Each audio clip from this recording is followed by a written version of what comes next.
سادہ سے کپڑے ہیں اور پرانے بسیدہ کپڑے، بسیدہ امامہ بسیدہ کپڑے تھے صاف، لیکن تھے بڑے پرانے، ہاتھ میں لاٹھی ہے، پاؤں سے نگڑا ہے۔ ہم بیٹھے، بات چیت ہوئی تو مفتی صاحب نے تعارف میں اس آدمی کا تعارف کروایا کہ یہ نو مسلم ہے۔ اس مذہب سے آپ آئے؟ کہتا عیسائی سے مسلمان ہوں۔ میں نے کہا جمعے کے بعد تھوڑی دیر بیٹھے بات چیت کریں گے۔ جمعے کے بعد ہم بیٹھے، میں نے کہا آپ کا نام سیف اللہ، مسلمان کیوں ہوئے؟ علاقہ کون سا؟ کہتے علاقہ میرے گجرانوالہ، قلعہ دیدار سنگھ ہے۔ میں نے کہا مسلمان کیوں ہوئے؟ کسی نے دعوت دی؟ کہتے نہیں۔ کسی کے کردار اخلاق سے متاثر ہوئے؟ کہتے نہیں۔ کوئی مناظرہ ہوا، شکست کھا گئے؟ نہیں۔ سنا مناظرہ کوئی؟ نہیں۔ میں نے کہا سیف اللہ بھی مسلمان کیوں تھے؟ پھر آپ مسلمان کیوں تھے؟ تو سیف اللہ نے مجھے کہا کہ مولانا میں عیسائیوں کا پادری تھا، پادری۔ میں نے کہا مسلمان کیوں تھے؟ کہتے میں نے حضور پاک صلی اللہ علیہ وسلم کی سیرت کا مطالعہ کر دیا تھا، میں نے ان کی سیرت کا مطالعہ کیا، میرے دل نے کہا وہ سچی ہے، میرے دل نے کہا وہ سچی ہے۔ میں نے فوراً کہا سیف اللہ حضور کی زندگی کے کس پہلو کو پڑھا کہ تم پر سرکار کی صداقت کھل گئی؟ اس آدمی نے مجھے تعجب سے دیکھا، کہنے لگے مولانا حضور کی زندگی کے جس پہلو کو پڑھ گئے سرکار کی صداقت کھل کے سامنے آ جاتی ہے۔ میں نے کہا کیا پڑھا؟ کہتا میں نے حضور کے اخلاق پڑھے، دل نے کہا سچی ہے۔ میں نے آپ کے کمالات پڑھے، دل نے کہا سچی ہے۔ میں نے آپ کے معجزات پڑھے، دل نے کہا سچی ہے۔ میں نے آپ کی پیش گوئیوں کو پرکھا، دل نے کہا سچی ہے۔ میں نے آپ کی تعلیم کی جامعیت کو دیکھا، دل نے کہا سچی ہے۔ میں نے کہا سیف اللہ کی تعلیم کی جامعیت سے مراد؟ کہتا دیکھو 2 ارب کی مسلمان موجود ہیں، سرکار کی زندگی کو بڑے توجہ سے سننا۔ سرکار علیہ السلام کو 23 سال نبوت کا عرصہ حضور تھا، 23 سال۔ آپ 13 سال مکہ کے لئے شدید مخالفت ہے، اپنوں کی مخالفت ہے، جو آ رہا ہے اس کے ایمان کی حفاظت، جس پر ظلم کیا جا رہا ہے اسے تسلی دلاسا۔ کبھی ہجرت کا معاملہ ہے، کبھی طائف کی وادی ہے، کبھی کسی طرح کا ظلم ہے، کبھی بائیکاٹ کی فضا ہے۔ یہ سارے حالات میں 13 سال آپ کے گزرے، پھر آپ مدینہ چلے گئے۔ مدینہ جاتی بدر کا معرکہ ہوا ہے، بدر سے فارغ ہوئے بہت کا معرکہ پیش آیا، اور سے فارغ ہوئے خندق ہے، تبوک ہے، خیبر ہے، پھر مکہ ہے۔ پوری زندگی آپ کی مصروفیت اور سخت مصروفیت میں گزری ہے، لیکن تعلیم کی جامعیت کو دیکھیں کہ وہ کبھی والے امت کو ایسی تعلیم دے گی کہ آج تک ان کی امت انہی کی اصولوں پر زندگی گزار کے کامیاب ہو۔ میں نے کہا کیا مطلب؟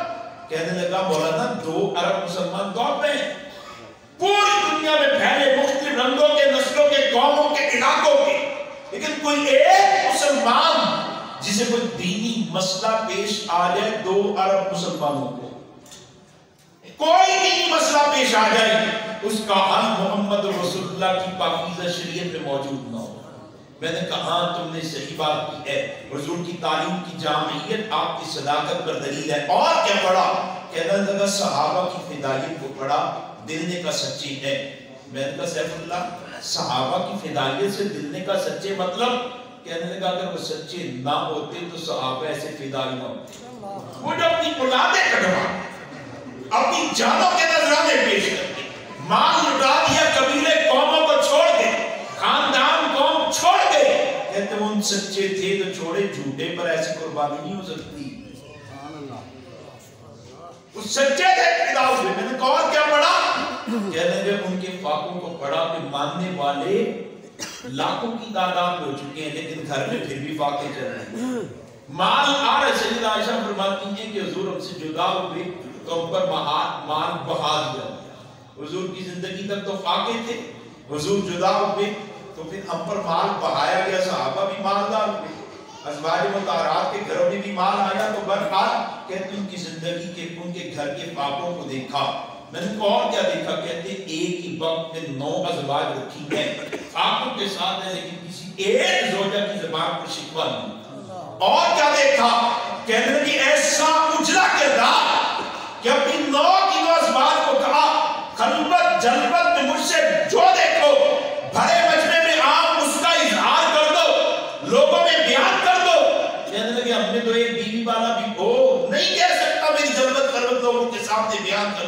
جلوت اور ہوتی ہے، خلوت اور ہوتی ہے۔